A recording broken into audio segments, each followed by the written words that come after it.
Voy a abrir un espacio de preguntas por si existieran. Con mucho gusto yo les puedo más o menos asistir en este momento.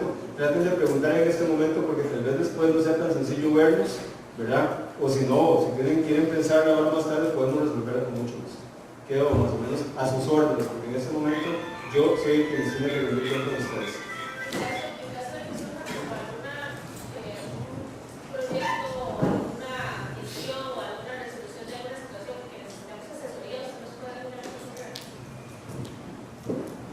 Nosotros disponemos de un correo, ¿verdad?, para que ustedes envíen sus consultas, ¿verdad? Ahora se los puedo dejar más tarde, no hay problema. Para aclarar y solicitar un criterio como, digamos, por ejemplo, que ustedes tengan dudas de cómo se interpreta un artículo. Por ejemplo, hay un artículo del reglamento de becas que dice tal y tal cosa, bueno, entonces tendríamos que revisar y darle la respuesta por esa vía. Pero lo importante es que se identifique, ¿verdad? ¿Por qué es esto? Vean, la dirección jurídica tiene dentro de sus deberes dar la asesoría jurídica a los órganos de representación de la universidad. ¿Qué es lo que pasa o qué es lo que ha pasado? Han habido ocasiones en las cuales la persona que formula la pregunta no es un representante, sino que es un conocido de un representante. Entonces, ¿qué es lo que ha pasado? Por ejemplo, si usted es representante en el consejo de carrera, que viene un compañero suyo, mire, es que ¿cómo me ayuda con esto? ¿Cómo es que hago un traspaso de cargo? ¿Me entiendes? No tiene nada que ver con nosotros, pero además de eso porque la persona no tenía ni siquiera que ver con un tema de representación. Si son dudas con respecto a la interpretación de las normas, claro que sí, con mucho gusto. Yo tengo otra pregunta. Los directores de carrera tienen la obligación de mandar algún tipo de informe de labores a los encargados del consejo de sede.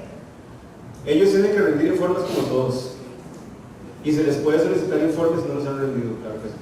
Digamos, si el director de carrera no da ningún informe de eso, digamos, y tal vez uno se lo envía al director de carrera y después uno llega al siguiente cuatrimestre y le quita la beca. Nosotros, la figura del director de carrera es una figura que es una figura mixta, como nosotros decimos, porque nada más, no solamente es académica, sino que también administrativa. Los administrativos tenemos un deber de atención y dar pronta respuesta a las preguntas. Eso significa que, según la ley 8220, tenemos un plazo de 10 días hábiles para darle una respuesta a una información que usted nos pide. Por ejemplo, usted nos presenta la pregunta un día 1 y a partir de ahí usted cuenta 10 días hábiles para que nosotros le demos la respuesta. Si no lo hacemos, usted puede elevar una queja ante el superior y en caso de que todavía persista en no responderse, se le podría dar una causa disciplinaria a la persona que está faltando la respuesta. Y eso podría acarrear desde una suspensión sin goce de salario hasta un despido sin responsabilidad patronal. O sea, todos estamos sujetos a la ley. Nadie está por encima de la ley y todos tenemos que respetar los plazos. ¿Correcto? La ley 8220. Ley 8220. Correcto.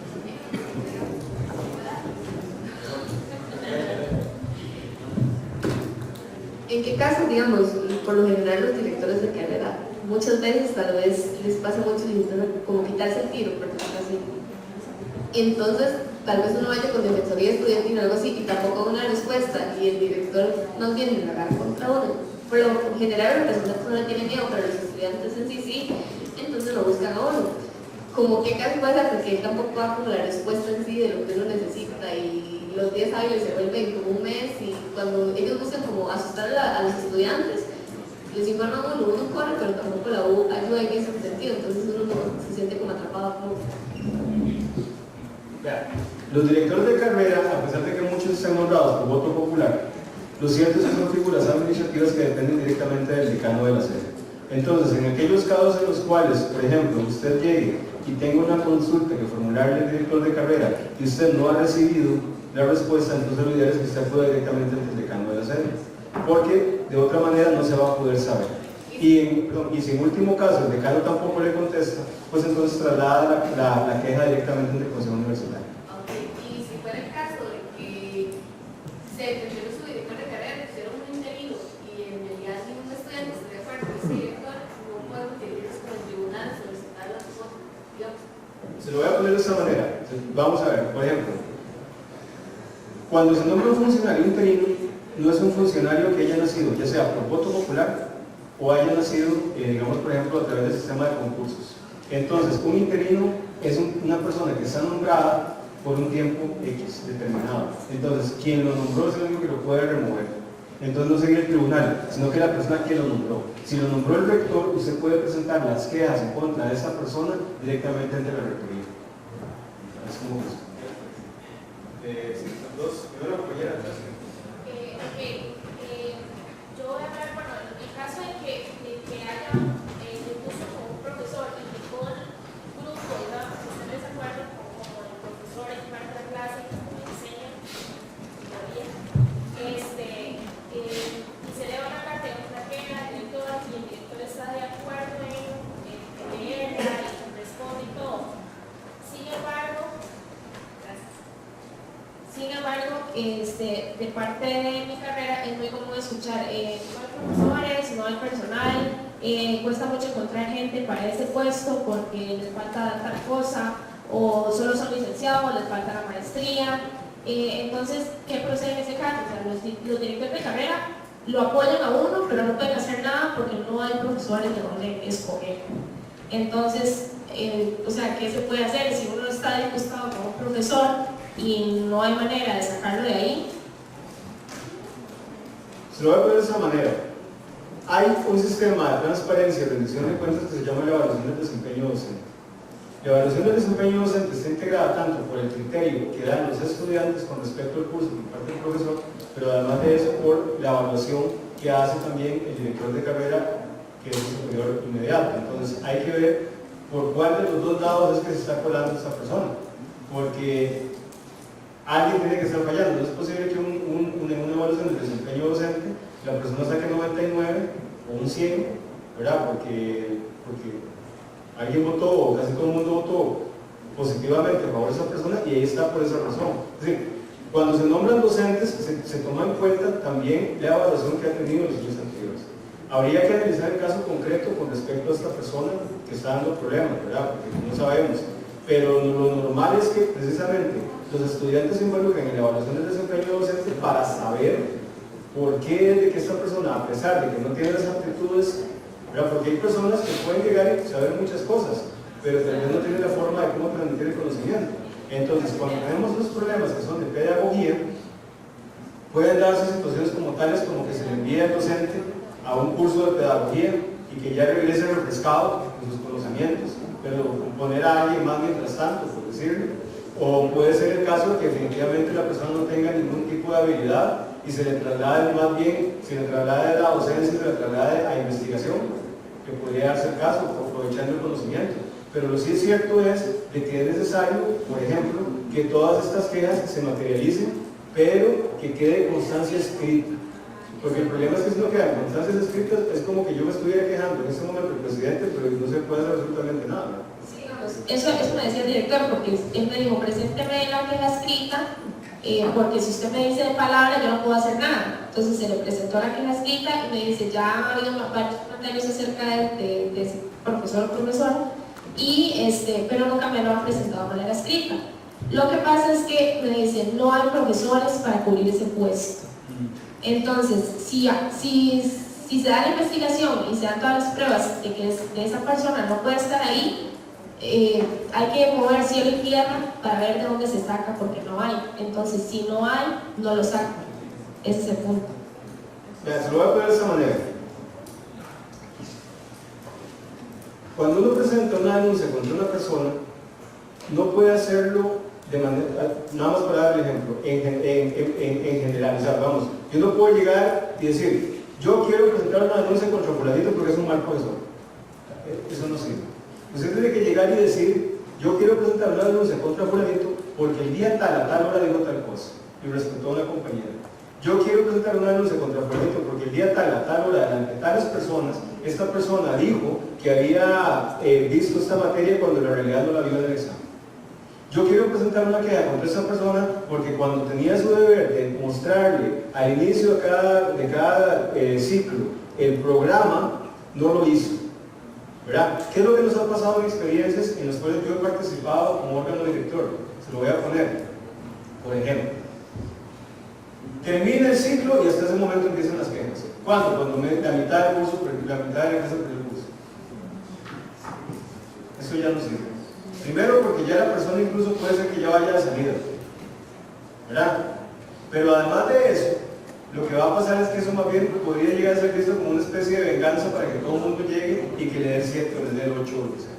Entonces, precisamente las cosas hay que decirlas cuando pasan, no hay que dejarlas acumular, ¿verdad? Es como si fuera una relación.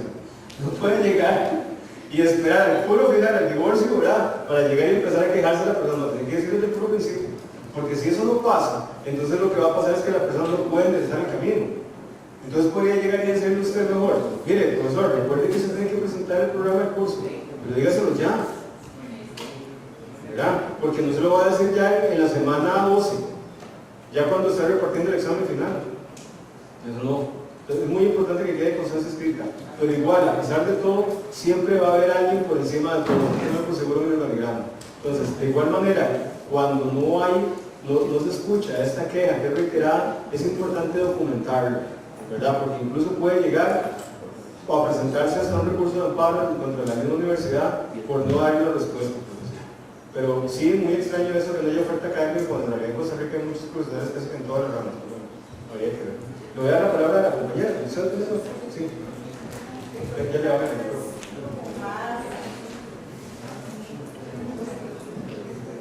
Más relacionada de los deberes de nosotros. Sí. Nos hemos tocado casos con estudiantes que aplican al puesto de nosotros, pero solamente por una beca, no por trabajar por la carrera. Entonces, eso ha hecho obstáculos para nosotros y no hay escrito un reglamento así. ¿Cómo nosotros podemos hacer que esas personas dan el puesto de la persona que sí va a trabajar por la carrera? Aquí dices algo del director que da una carta, no sé muy bien por qué. Se lo voy a poner de esa manera.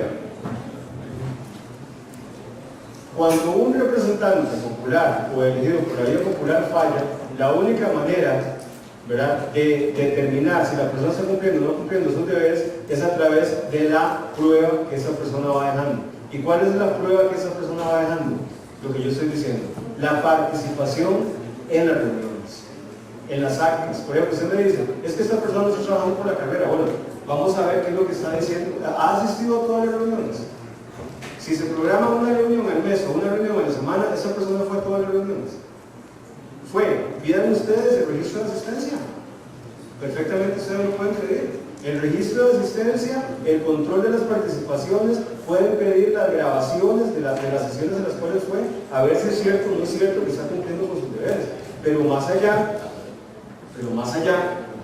ustedes también tienen en sus manos la posibilidad de promover una reforma reglamentaria que imponga parámetros para el cumplimiento del cargo. En otras palabras, si usted me dice que en este momento no hay ningún reglamento que diga cómo tiene que evaluarse el desempeño de un representante estudiantil, créanlo, discútanlo ahora mismo. ¿Cómo hacemos nosotros? ¿Cuáles van a ser los parámetros de participación? Que haya asistido a todas las reuniones, que haya, digamos, presentado tales proyectos, que haya votado en tales ocasiones. Esos son parámetros objetivos para calificar el desempeño de una persona. Entonces, es la única manera y está en sus manos en ese momento. Creo que teníamos a la compañera y usted, ¿sabe? Y no sé si por acá viene más nada. Sí, usted, ¿verdad? Bueno, el compañero. Nosotros tenemos una situación similar a la compañera con respecto a los profesores. Tenemos como profesores que son como muy obsoletos para impartir examen. Los estudiantes nos comunican y no van a clases porque no se sienten motivados y se lo hemos manifestado al director de carrera y lo que dice es que no es tan fácil sacarlos por algo de derechos adquiridos. Entonces, dice, como que los ellos sienten como desmotivados porque no importa lo que ellos digan. Claro.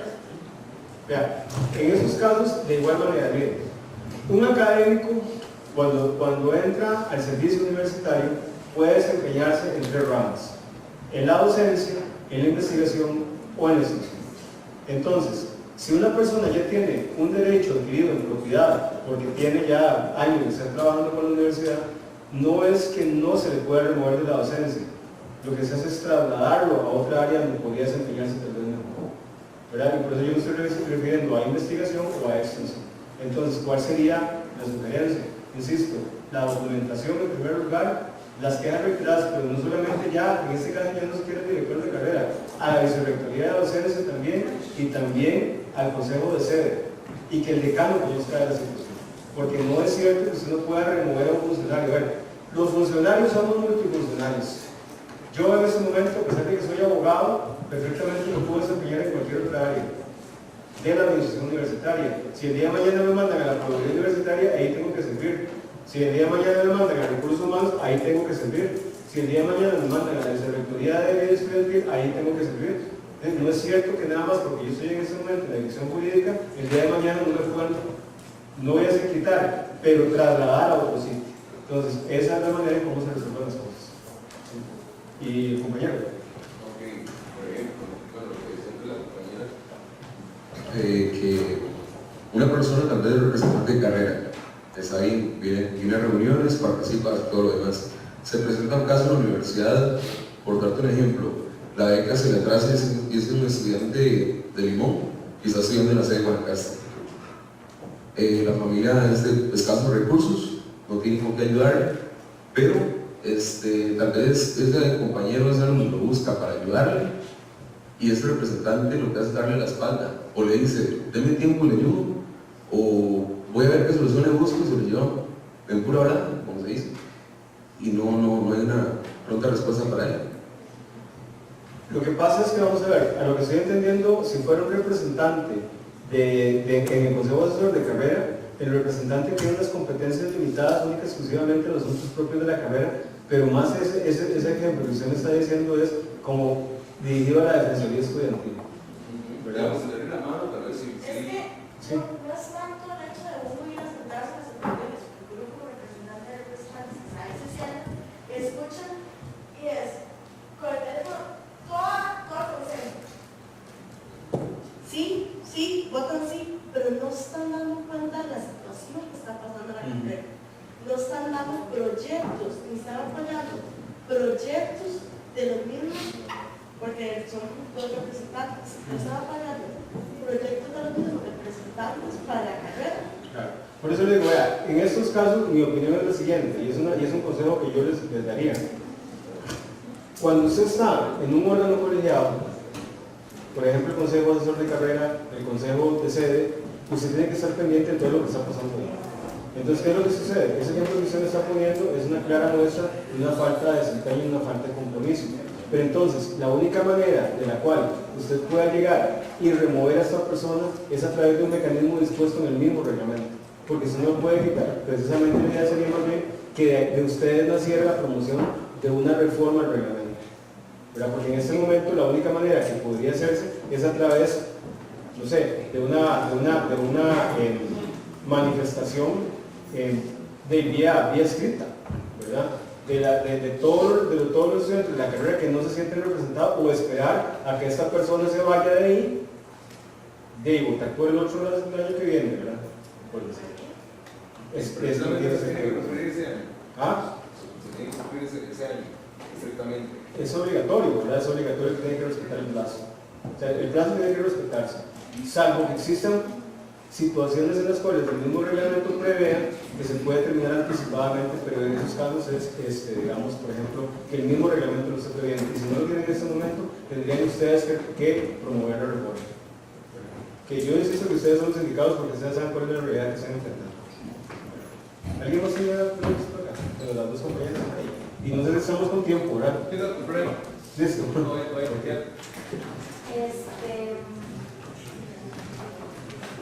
Bueno, con las dos compañeras, hace un tiempo cuando yo llevé una materia en mi carrera, habían, por decirlo así, personas que estaban dispuestas con el profesor. Llevamos una carta, hablamos con el director y nos dijo que no había plata para conseguir otro profesor, que él lo tenía que poner porque tenía propiedad. No nos, por decirlo así, no nos dio alguna respuesta más que esa. Le dejamos la carta, no nos dio alguna solución. No quisimos, por decirlo así, saltar la autoridad de él ir a hablar con el decano. Quisimos darle una carta al decano, también lo hicimos, pero por decirlo así, no tuvimos respuesta, no cambiar al profesor. Tuvimos que llevar como este profesor esa materia, el cual en pocas palabras di a las personas con que, por decirlo así, como que le vende el último examen a las personas que salieron bien en el primero. Así que las personas que salen mal y pues quedan en el curso o los agarran entre vos y dice algo mal. Entonces, se lo voy a poner de esa manera. Según el reglamento orgánico en este momento, quien nombra a los docentes es el decano, no es el director de carrera. Eso es muy importante que lo tengan claro. El director de carrera lo que hace es una recomendación de a quién nombrar. Y en otras palabras, a final de cuentas, si el director de carrera no les está prestando atención con la queja, quien tiene en su poder el nombramiento del docente es el decano, ¿verdad? Es quien firma la acción del personal y autoriza el nombramiento, ¿verdad? En base a la recomendación del director de carrera. Por eso es de que los directores de carrera son una figura asesora, pero a final de cuentas quien firma la acción del personal, porque ahí está establecido en el reglamento orgánico, es el decano quien firma el nombramiento y también es el decano quien tiene la potestad disciplinaria para despedirlo. Entonces, precisamente, yo diría que, sin faltarle el respeto al director de carrera, el director de carrera lo que hace es una recomendación y quien nombra es el decano. En última instancia, quien tiene su papel, más bien, quien tiene su poder, ¿verdad? Quien tiene en su poder el nombramiento de los docentes es el decano. Y eso es muy importante también que ustedes lo tomen de cara en cuenta las próximas elecciones que van a haber, porque también van a elegir decano, ¿verdad? Entonces también yo les diría, yo no conozco en ese momento los candidatos de cada una de sus sedes, vayan enterándose de quiénes son los candidatos, empiecen a conversar con esos candidatos, si es que existen varios, porque también es necesario que ustedes sean movidos de esa manera, por decirlo. La compañera que se lo permiso, aquí yo tengo el micrófono. bueno. Una pregunta muy concreta. A nivel estudiantil, si quieren presentar una propuesta acá en el reglamento orgánico, el estatuto orgánico, ¿cuál es el proceso? Te doy un ejemplo, digamos, tenemos un proceso unitario con 14 personas, 14 votos. 2 son estudiantiles, queremos que sea una minoría, queremos que tal vez tengamos un voto más, un tercer voto, un cuarto voto. ¿Cuál es el proceso? Otro ejemplo muy puntual, por ejemplo, tenemos un evento estudiantil que nos obliga a tener pruebas jurídicas, queremos cambiar la estructura. ¿Cuál es la gestión, verdad, para cambiar esto que es del estatuto? Vean, voy a devolverme acá.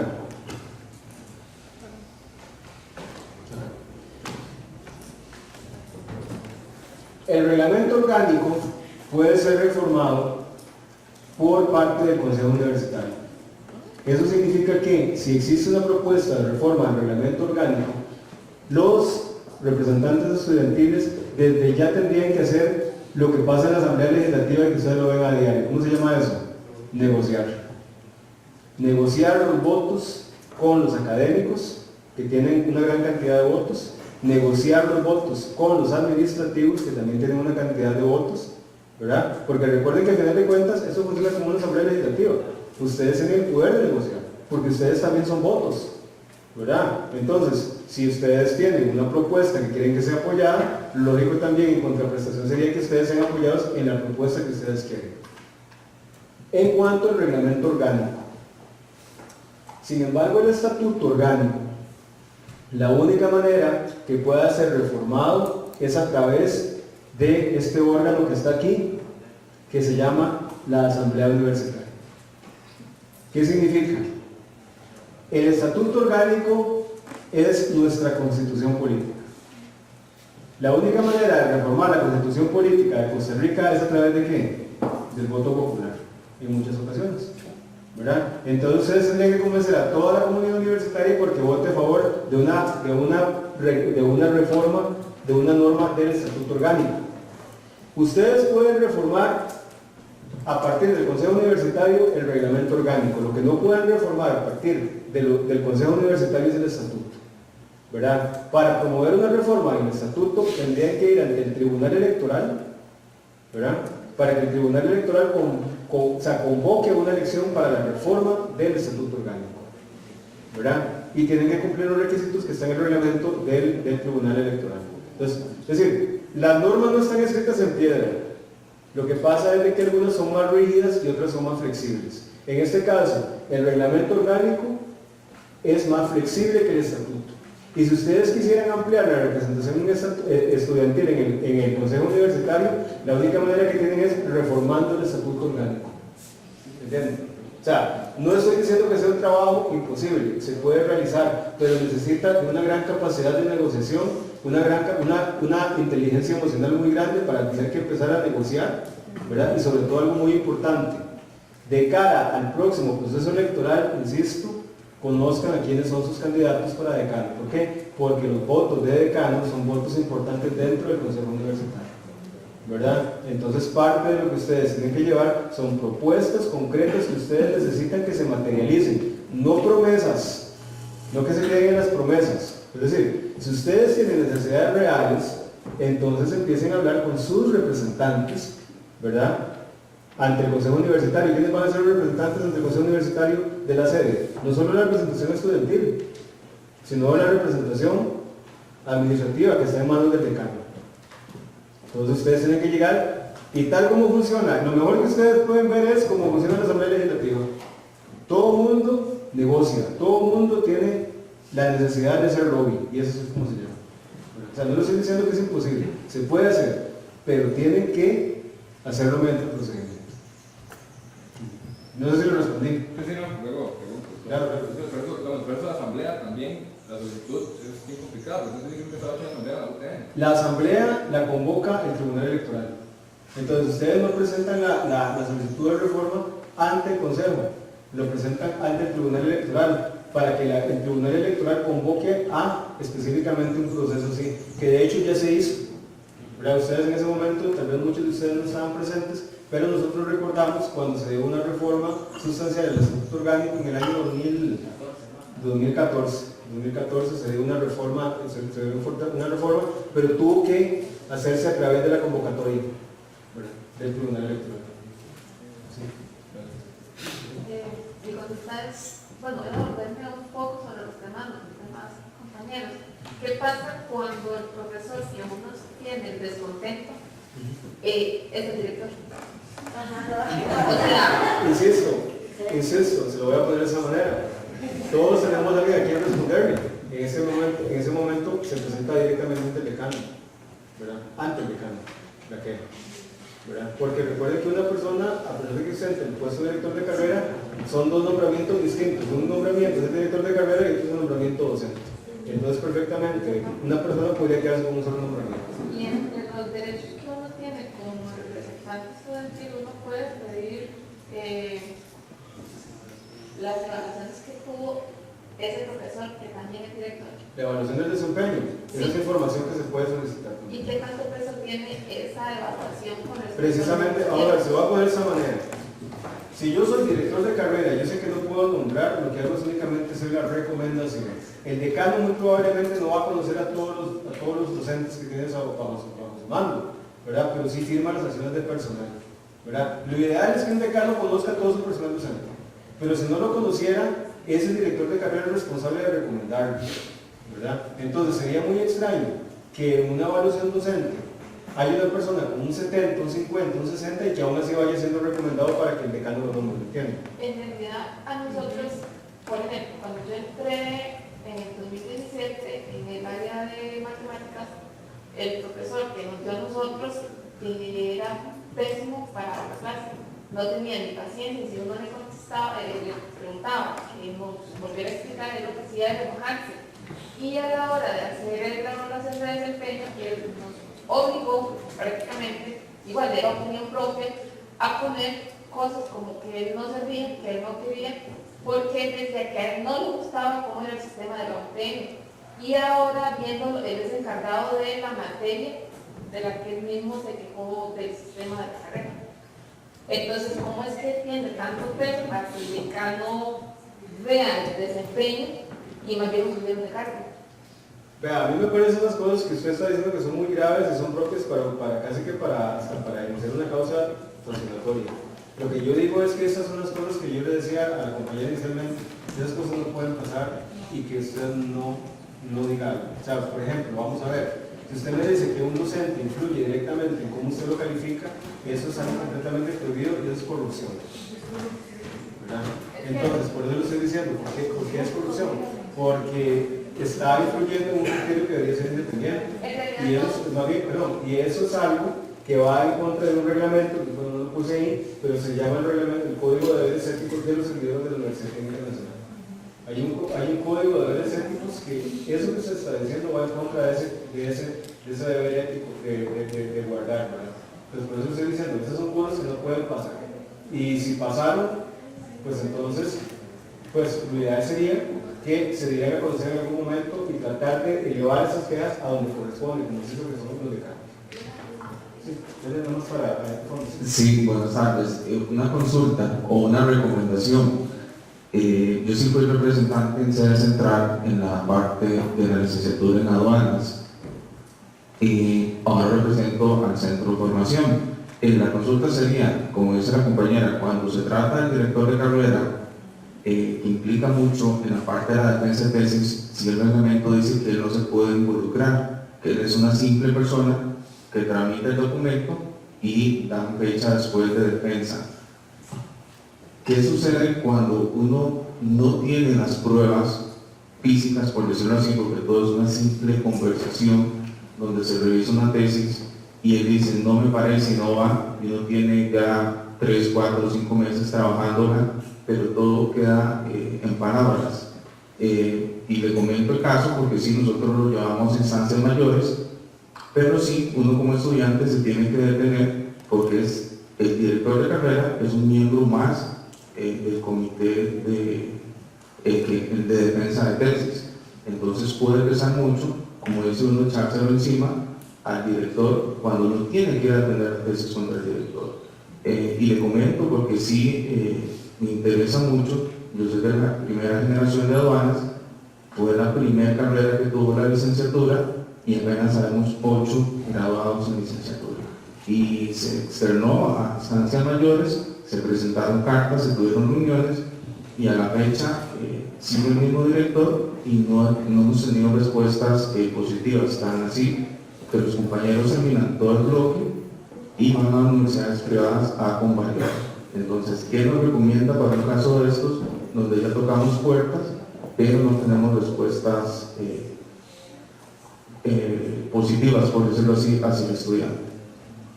Bueno, vea, se lo voy a poner desde el punto de vista casi que de abogado, ¿verdad? Usted ahora tiene un arma muy importante cuando usted tiene que dar o crear evidencia sobre algo que a usted particularmente le interesa. En este caso, por ejemplo, el tema de la grabación de la conversación. Usted, según la sala constitucional, no tiene que pedirle permiso a nadie para grabarla. Usted lo que tiene que hacer es avisarle que lo está grabando. Entonces, usted me está diciendo que eso queda en el ámbito de la informalidad, porque se da una conversación. Entonces, usted sabe que esa conversación es importante para usted. Por ejemplo, porque se va a revisar el tema de la tesis. Usted puede tener dos formas. En primer lugar, usted mismo levantar una minuta, ¿verdad? Una minuta escrita de todo lo que se conversó, qué fue lo que se dijo y cómo fue que se trató. Y pedirle al final que se firme, ¿verdad? Eso es lo primero. Lo segundo, si no quiere firmar, igual usted puede llegar y agarrar su teléfono celular y empezar a grabar la conversación, y si fuera el caso, ¿por qué? Porque, ¿qué es lo que pasa? Cuando usted sabe que lo están grabando, como en este momento me están grabando a mí, ¿verdad? En primer lugar, usted se cuida mucho de lo que dice, pero además de que se cuida de lo que dice, trata de hacer un uso racional del tiempo, ¿verdad? Entonces, cuando una persona sabe que lo están grabando, pues entonces va a saber muy bien y pensar muy bien qué es lo que va a decir, ¿verdad? Por eso lo estoy diciendo. Mi opinión es de que si usted se encuentra en una situación de riesgo, tal como usted me está planteando, y usted considera que eso eventualmente podría derivar en un perjuicio para usted, lo ideal es que usted llegue y empiece de una vez prevenido, ¿verdad? Y de una vez, para el caso concreto que usted está diciendo, ¿verdad? Que es grabar la conversación si fuera el caso. Igual de la misma manera como cualquier persona puede estar grabando una conversación que yo estoy teniendo si le interesa de manera particular, por decirlo. Y no sé si tenemos tiempo con más de una consulta más, ¿ok? ¿Estamos bien? Ustedes son solo 2 días del espacio. Bueno, en realidad son 2 con respecto a los profesores de nuevo. En mi caso, en la carrera, bueno, de parte de matemática también, hay una profesora que tiene plata, pero es mala explicando, no explica bien. Y lo que hicieron fue que estaba en la de administración y como nadie la quería, cobró, entonces la pusieron en ingeniería. Y como tiene plata no la quitan, entonces la evaluación estaba baja porque ya me perdí la carrera primero evaluación me dio muy baja y aún así no la puedo quitar porque no me dejan, más bien me la mandaron porque no tienen dónde estar. Y la señora suele, no sé, cuando explica, nos regaña, nos dice, no, profe, no tenía eso, y dice, qué tonto, pero vea, es así, y yo están pagando para que me enseñen, digamos, entonces es como muy lógico y que la siguen dejando porque por lo general siempre tienen la misma queja, porque ya he averiguado, pero lo que pasa es que por la propiedad no la quitan, esa es una. Y la otra es que otra profesora no tiene carácter, tampoco enseña bien, pero ella es propia de la carrera, y también tiene propiedad, me parece. Se dio la evaluación docente de nuevo, vi que salió baja, entonces el director de carrera, como es amiga de él, lo que hizo fue como buscar otros cursos donde no estuviéramos nosotros los que pasamos alegando y que se la pusieron a otros, a veces otros me alegan, entonces lo que hace es comenzar a ubicando para quitarla, digamos, por así. Vea, de la misma manera, voy a aclarar un concepto que tal vez puede que, bueno, no lo he explicado, realmente no era el foro, pero hay un concepto que tiene que ver con el tema de la propiedad. Con una persona que está en propiedad, cualquier servidor que esté en propiedad. Según el artículo 189 de la Constitución Política, los servidores públicos son nombrados en base a la idoneidad, ¿verdad?, para ingresar al puesto. Eso genera un derecho que se llama el derecho a la estabilidad. Ese derecho a la estabilidad no es vitalicio. Ese derecho a la estabilidad se puede perder por dos razones. En primer lugar, porque hay una reducción forzosa del personal, y en segundo lugar, por mal desempeño. Entonces, ¿qué es lo que quiero decir con eso? Una persona que está nombrada en propiedad perfectamente puede llegar y ser removida de su puesto cuando concurren razones por las cuales no pueda seguir ocupando su puesto. Cuando yo estaba hablando ahora del tema del traslado personal, porque un funcionario académico puede servir tanto en docencia, en institución de investigación, lo que yo estaba haciendo referencia es de que se cuida al máximo de cuidar la estabilidad de esa persona, por una razón muy sencilla. Porque un derecho a la estabilidad también implica que en el caso de que usted tenga carencias, es responsabilidad de la institución darle los insumos y los instrumentos para que usted consiga su puesto. Por decirlo, si usted es un académico y sin embargo no tiene habilidades de pedagogía, entonces usted puede ser trasladado a investigación. Pero la primera obligación de la universidad es llevar a ese académico a darle las herramientas de pedagogía. ¿Verdad? Y si aún así no supera, pues entonces ya se le podría trasladar. Entonces, mi opinión es la siguiente, es decir, voy al ejemplo de la compañera. En primer lugar, un docente no tiene por qué referirse a los estudiantes de ninguna manera, de manera insultante o de manera agresiva, porque es una violación directa al código de deberes éticos. Y por eso yo estoy diciendo que no hay por qué soportar la violencia, ¿verdad? Si usted llega y soporta la violencia, es un acto consentido, pero la violencia dentro de la universidad no tiene por qué existir. Entonces, si existe un tratamiento agresivo hacia usted, ya no estamos hablando de que es un mal profesor, estamos hablando de que es una persona agresiva, ¿verdad? Que si es una persona agresiva, no tiene cabida dentro de una institución que lo que promueve es la paz y la convivencia. Entonces, ¿cuál es la respuesta a esa pregunta? Entonces tiene que formular la denuncia concreta indicando hechos, lugares y en lo posible testigos de cómo esa persona se refirió a usted como un tonto, como un idiota, como un estúpido, porque esa es una forma agresiva de tratar a las personas y eso va en contra del artículo 11 del Código de Deberes Éticos de la universidad. Entonces por eso lo estoy diciendo. Una cosa es diferente, una cosa es de que la persona no tenga habilidades pedagógicas que se pueden solventar de alguna manera o del todo hacer el traslado, y otra cosa es que la persona utilice el lenguaje violento y agresivo dentro de un aula universitaria. ¿Ustedes han oído hablar de la libertad de cátedra? Muy bien. ¿En qué consiste la libertad de cátedra según el derecho? La libertad de cátedra consiste en lo siguiente, que el docente tiene derecho a dos cosas. En primer lugar, a organizar su curso. ¿Eso qué significa? Que si yo tengo 100 puntos para repartir, yo como docente tengo derecho a definir, por ejemplo, o a proponerles, porque ahora hay que ponerlo también a votación, si yo quiero un solo examen al final del curso, o si quiero 3 exámenes al final del curso, o 2 exámenes de un proyecto de investigación, eso es libertad de cátedra. Como libertad de cátedra, yo también tengo derecho a promover discusiones dentro de mi aula que tengan que ver en algún momento con temas controversiales. Se lo voy a poner así. Yo soy profesor de Derecho Administrativo, Constitucional y Laboral. Parte de mi materia tiene que ver con derechos humanos. Entonces, por ejemplo, si yo estoy promoviendo como parte de un conversatorio de derechos humanos el tema del matrimonio igualitario, es evidente que está dentro de los contenidos de mi curso, ¿les parece? Ahora, si yo soy un profesor de química, dentro de la libertad de cátedra no tengo por qué yo estar promoviendo acerca de conversaciones de cómo se pone un condón, por ejemplo. ¿Me doy a entender? Eso no es libertad de cátedra, ¿verdad? El profesor tiene que ajustarse a los contenidos, ¿verdad? Ajustarse a los contenidos y dentro de los contenidos hacer las variaciones que estime pertinentes. Me refiero, yo por algo soy abogado, no soy matemático, pero si tuviera que ver, por ejemplo, dentro de un curso de matemática, el tema de derivadas o integrales o ese tipo de cosas, pues eso está dentro de mi libertad de cátedra, lleve cuál es el orden en que yo las quiero ver, porque tal vez yo estoy en París y entonces resulta que en París se ve esto primero que lo otro, eso es libertad de cátedra. Pero yo no puedo llegar y decir, hoy no vamos a hablar de integrales y derivadas, sino que vamos a hablar acerca de los derechos animales. Eso no es libertad. Y todavía menos aún es libertad de cátedra darse libertades de tratar a los estudiantes como yo quiero, porque eso es violencia. Eso es violencia. Entonces, cuando hay violencia, ¿qué fue lo que yo les estaba hablando? La autonomía universitaria no da para proteger la violencia. Y cuando estoy hablando de violencia, no estoy hablando de violencia interpersonal, pero también violencia de género, ¿verdad? Entonces, muy probablemente también eso se ve mucho dentro de las escuelas universitarias. Pero la única forma en la cual la podemos combatir es a través de la denuncia, de la queja, de la constante revisión del cuerpo docente. Entonces, ese es el consejo que yo le daría, básicamente. Siempre todos tenemos a alguien a quien responderle, téngalo por seguro. Siempre todos tenemos a alguien a quien responderle, alguien siempre.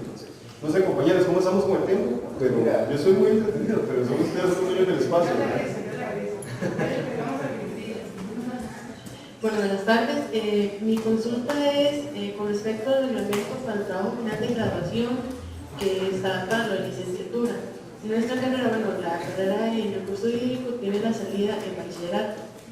Ese reglamento no lo podemos aplicar a ese nivel.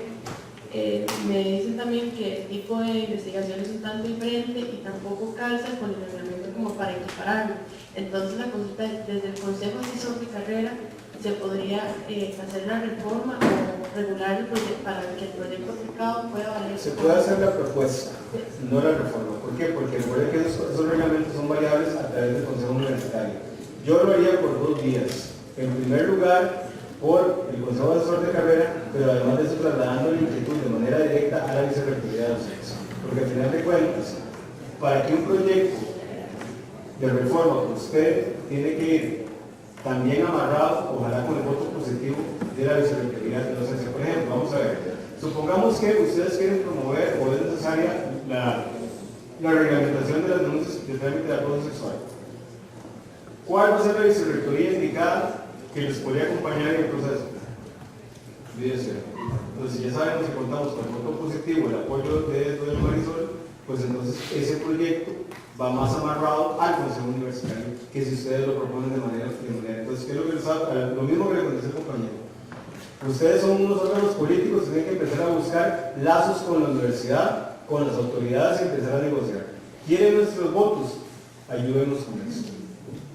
Porque al final de cuentas sus votos son también necesarios, ¿verdad? O sea, vean ustedes tienen que aprobar cosas, pues entonces empiecen a negociar sus votos también. Esa es la manera como se trabaja en un recinto democrático. Esa es la manera. Buenas tardes. Okay. Tengo 2 consultas, pero rápido.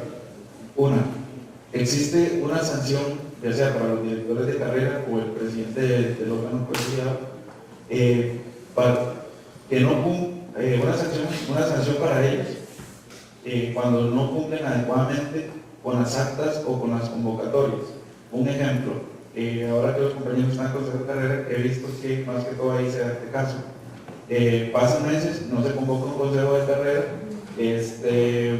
las actas que llevan simplemente no tienen un secretario o algo que la lleva o algo que esté grabando la sesión, y pues habemos estudiantes que tenemos ganas de trabajar y no se convocan las sesiones y no queda respaldo para los demás estudiantes, porque a nosotros como representantes estudiantiles los estudiantes nos piden cuentas. Entonces, ¿qué actas? ¿Existe la sanción para esos incumplimientos? Y lo segundo es con referencia tal vez al estatuto orgánico, no sé, me imagino que va por ahí, que es si existe la posibilidad, no sé quién tenga que convocar, para que el voto estudiantil tenga un valor de 1 al momento de elegir rector, decanos, etcétera, y que no sea solo del 0,25, o al menos aumentarlo. Ok, la primera respuesta es la siguiente.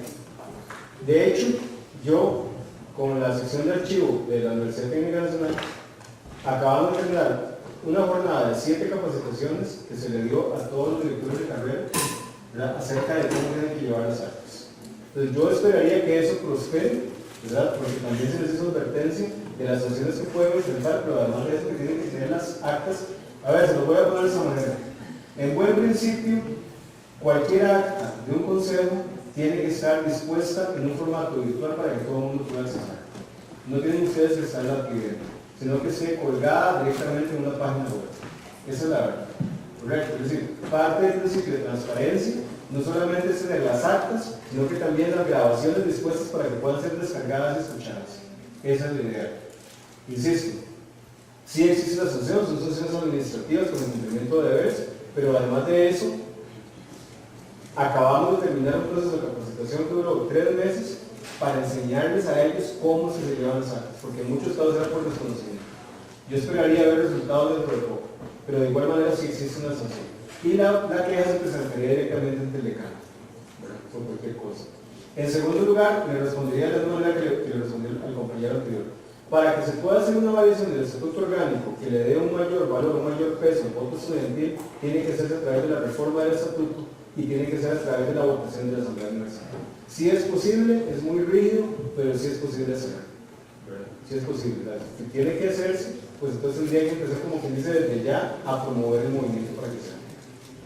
¿Y la Asamblea Universitaria, los estudiantes votan uno igual que todos? Para la Asamblea Universitaria se votaría igual. Pero es que, ahora, uno de los principales problemas que enfrenta la Universidad Técnica Nacional es la falta de participación estudiantil en los procesos electorales. Por ejemplo, se invierten muchos recursos a la hora de convocar elecciones, pero desgraciadamente no acude suficiente gente como para eso. Por ejemplo, porque uno entiende también que mucha de la población nuestra trabaja y estudia. Entonces, ¿qué es lo que yo diría? Vamos a ver. A las personas hay que facilitarles las cosas en muchas ocasiones.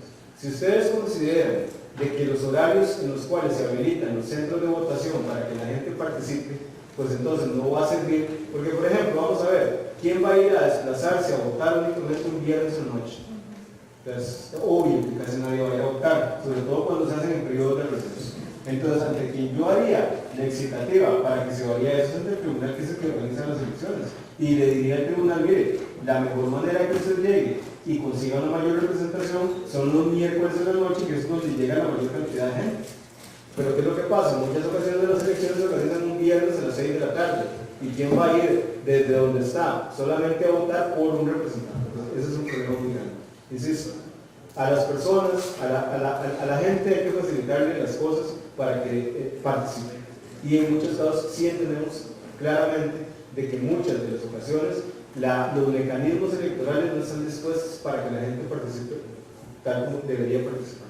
En realidad, continuando el comentario, compañeros, muchas de las quejas que tuvimos en esta votación, lo que fue en la carrera de nosotros, fue que si no había una manera virtual. O sea, en realidad la UTN, que es para el ahorro de papel y de todo eso, no ha implementado el uso de estamos con tecnología, nosotros no podemos quedarnos acá.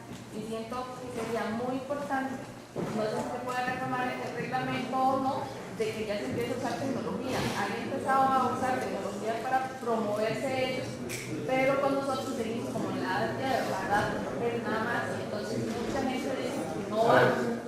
El voto virtual es posible implementarlo, pero tiene que ser a través de la reforma del reglamento de procesos electorales.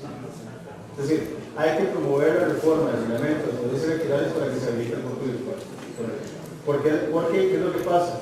Para llegar a implementar el voto virtual hay algo que tiene que acreditarse, que es el tema de la integridad. Y en muchos casos el tema de la integridad se pierde cuando, por ejemplo, no tenemos implementado una firma digital. digitales. Lo tendríamos que tener todos una firma digital habilitada para poder acreditar que efectivamente quien votó fue la persona que tenía que votar. Entonces, habría que dar un mecanismo tecnológico suficientemente fuerte que permita asegurar la integridad. Entonces, de que se puede hacer, pero hay que promover la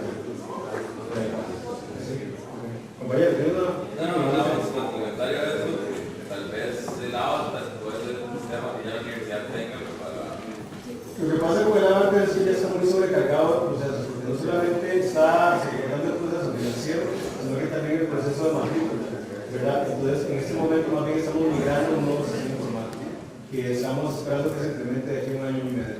Ahí en el avatar va quedando precioso, porque ya están casi que colapsados.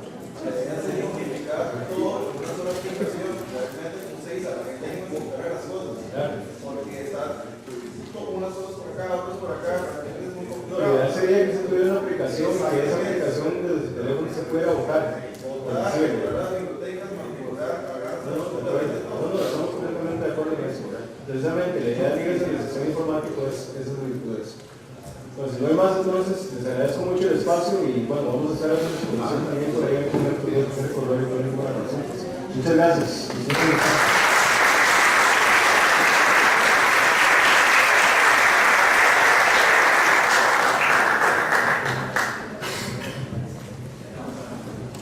Bueno, agradecemos a Abel Chinchilla por los aportes y por esta información importante que nos dio el día de hoy.